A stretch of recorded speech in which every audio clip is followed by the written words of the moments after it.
Hello everyone and welcome to today's video. In this video, we will take an introductory look at reading for information and reading for writing methods. So, what do we think of when we hear the word read or reading? Personally, I think of reading a book for fun or reading a restaurant menu to see what food choices I have. In truth, most of us read frequently, whether that's sitting down with a hardcover fantasy novel or reading tweets on our phone. In this video, however, we will focus on how to read for information and how to read for writing method. When we are told to read sources for a paper we want to write, this will often mean we are reading for information. When we read for information, we are looking to learn more about a given topic, so we can put this knowledge into our own writing. Thus, when we read for information, we are looking for new facts and opinions to use in our own papers. In contrast, reading a text for writing method is when you read something because you want to see how it was written. There are a number of reasons to look for writing methods, but most commonly it is because readers want to learn how to write in a certain genre, or they want to try and improve their own writing by looking at examples. To illustrate how we can approach these two types of reading, we will look at an excerpt from an article written by Professor Dich. Here, we can see an example paragraph from the essay Community Enclaves and Public Imaginaries. This paragraph is the introduction to the essay, and you can find the full citation in the video description. I have chosen this introduction as Dich's writing is both informative and clearly formatted. First, we will look at how to mine this introduction for information. Then, we will look at how to read this introduction as an example on how to write. In order to read for information, we first have to read the text and understand what is being said. Thus, I will quickly read the excerpt.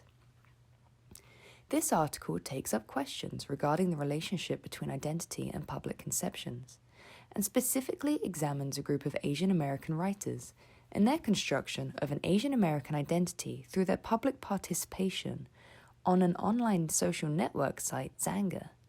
By attending to Asian American identity formation, this article argues for the need in our field to pay attention to the ways that raced groups imagine writing spaces and audiences in order to better comprehend alternative ways of shaping or accessing public spheres. That Asian bodies have been historically ignored or highlighted for political ends is, indeed, integral to the ongoing construction of the public. Having read the introduction, I now want to highlight bits of information I could use when writing my own paper. For example, the first sentence clearly states that there is a link between identity and public conceptions of identity. Of course, it would depend on the paper I want to write, but if I were writing a paper on identity, then I would most certainly pull this information into my own paper. You can see I have then highlighted two other pieces of information that could be important. And I also highlighted that the author has cited other sources.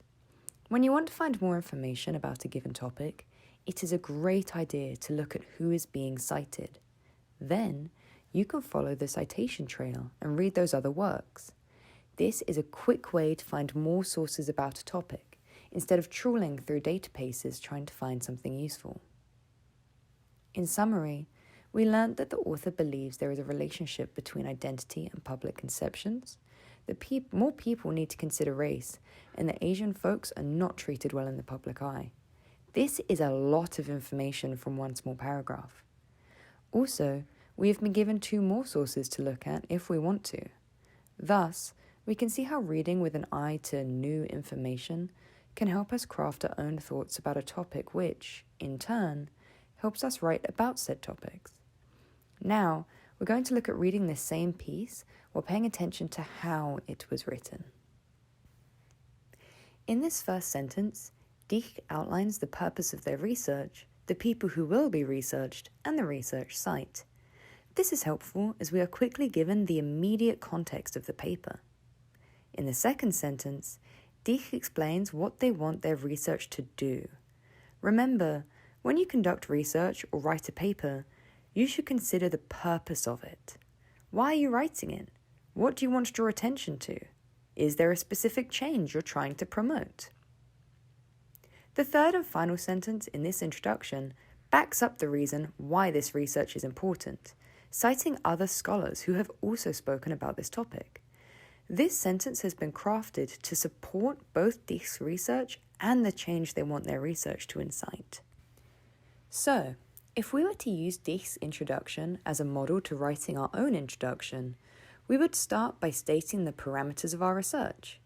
Then we would explain the outcomes we wanted for those reading our paper. Then we would cite other scholars to emphasize the importance of our research. As you can see, you can read the same text in a number of ways depending on what you want to know. It is always important to think about your purpose in reading a text. What is it you're trying to learn?